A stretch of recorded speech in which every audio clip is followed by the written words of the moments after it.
Welcome di channel Ronald Sand Artist, the sand art you can enjoy.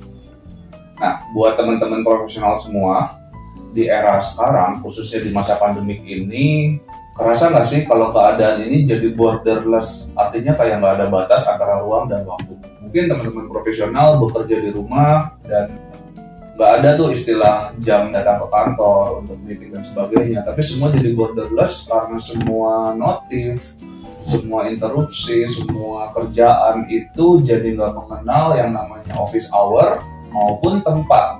Kita bisa bekerja di mana aja.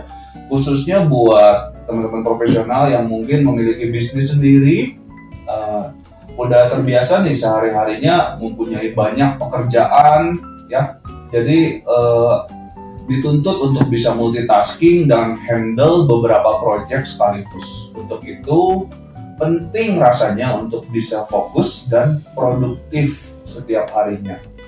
Untuk itu, di video kali ini saya ingin sharing pengalaman saya pribadi dan pembelajaran dari beberapa video ya, khususnya kredit channel 1%.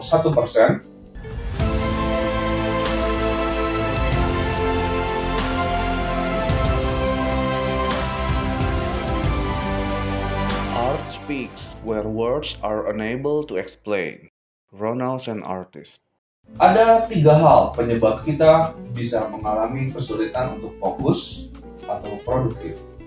Penyebab utamanya adalah distraksi. Nah, distraksi ini disebabkan oleh 3 hal. Yang pertama adalah faktor eksternal, ya, faktor dari luar diri kita.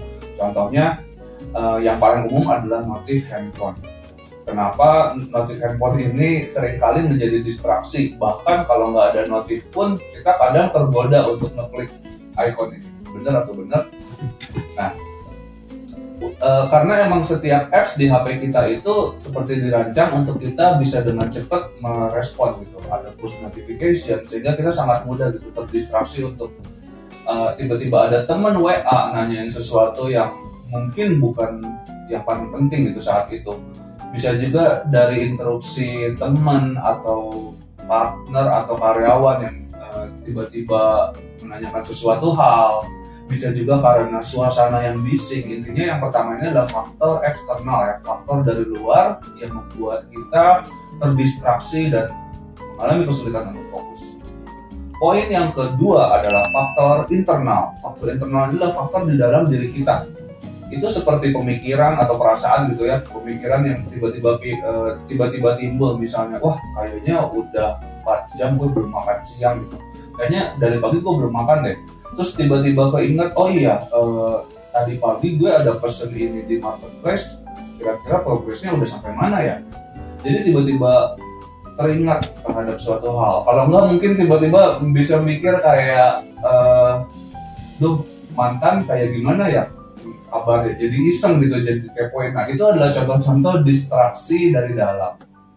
Dan yang ketiga, penyebab distraksi itu adalah no plan. Artinya memang di hari tersebut kita memang nggak tahu mau ngapain gitu. Saya rasa kita semua pasti pernah ya mengalami, mungkin ada hari-hari di mana mungkin kita nggak really mood atau merasa sulit untuk produktif, sehingga kita jadi nggak bener-bener nge-plan hari itu tuh kita mau ngapain sih. Oleh karena itu saya mau kasih tips, ya, totalnya ada 5 tips, 5 hal tips supaya kita bisa menjadi produktif dan happy. Yang pertama, kita harus tahu apa yang kita mau kerjakan di hari ini, knowing what to do. Misalnya kita lagi nge-handle beberapa project sekaligus nih, misalnya saya ada project ilustrasi dan ada project sand painting. Kita fokus misalnya untuk project sand painting di hari ini, targetnya adalah saya harus bisa menyelesaikan storyboard dan aksesnya ke customer. Minimal bisa mendapatkan feedback dari customer di hari itu misalnya. Lalu yang kedua, yang penting untuk bisa lebih organized dan produktif adalah kita harus membuat schedule. Ingat ya, schedule bukan to-do list. Schedule ini artinya kita sudah menentukan, contohnya nih, schedule jam 8 sampai jam 9 pagi ada meeting bersama klien A. Lalu jam 9 sampai jam 10 ingin belajar e-course dari video ini misalnya. Dari video A, video B. Kemudian jam 10 sampai jam 12 misalnya ada kerjaan untuk membuat storyboard klien A. Lalu jam 12 siang sampai jam 1 siang misalnya lunch break ya, makan siang sekaligus bisa beristirahat lah, santai. Nah itu adalah contoh dari schedule yang bisa membantu kita menjadi lebih produktif. Lalu yang ketiga adalah blok sumber distraksi. Misalnya yang paling umum distraksi itu dari handphone ya, dari notifikasi. Kita bisa atur nih selama schedule kita melakukan ini, kita benar-benar blok distraksi dengan bisa silent, atau mungkin kita letakkan handphone kita di jarak yang agak jauh. Ini bisa sangat membantu. Lalu yang keempat, mood. Kita harus bisa menciptakan mood kita sendiri ya, create your mood. Nah, memang kita sulit ya kalau misalnya mau nyelesain suatu kerjaan tapi nunggu ada mood dulu. Apalagi yang namanya profesional nggak bisa, kita harus nunggu mood itu datang. Makanya kita harus nyiptain mood yang produktif itu seperti apa. Kalian bisa ciptain sendiri nih, misalnya bikin kopi ya, kopi kesukaan kalian, atau mungkin dengerin musik kesukaan kalian, atau bagaimana suasana ruang kerja yang rapi misalnya. Kalian bisa ciptain itu sendiri sehingga kalian bisa nyaman dengan suasana, dengan ruangan yang akhirnya membentuk mood kalian untuk produktif. Dan yang kelima adalah jangan lupa untuk socialize dan self reward ya. Jadi intinya poin 5 ini adalah have a balanced life. Nah, kalian jangan lupa walaupun kalian lagi sibuk, teman-teman profesional lagi banyak project sekalipun, kalian tetap harus memprioritaskan waktu untuk socialize ya, bond and connected with orang-orang yang terdekat dengan kalian, dan juga jangan lupa untuk self reward. Self reward ini adalah hal-hal yang menyenangkan atau yang bisa memberi reward gitu, memberi penghargaan untuk diri kalian sendiri. Misalnya makan comfort food, atau mungkin nonton, atau mungkin hangout. Ya, jadi sekian aja sharing pengalaman dari saya pribadi. Apabila kamu berminat untuk mengundang Ronalds and Artists ke event kalian, silakan kontak tim saya di bawah ini.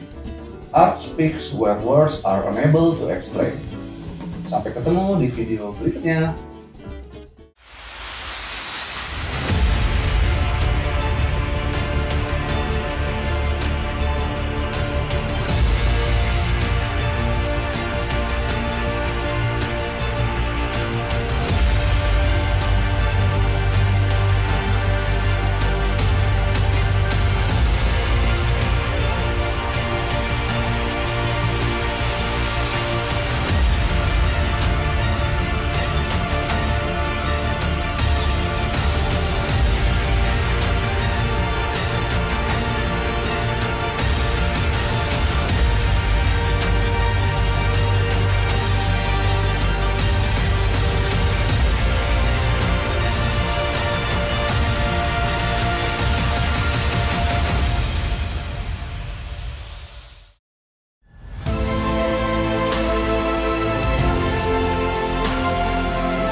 Art speaks where words are unable to explain.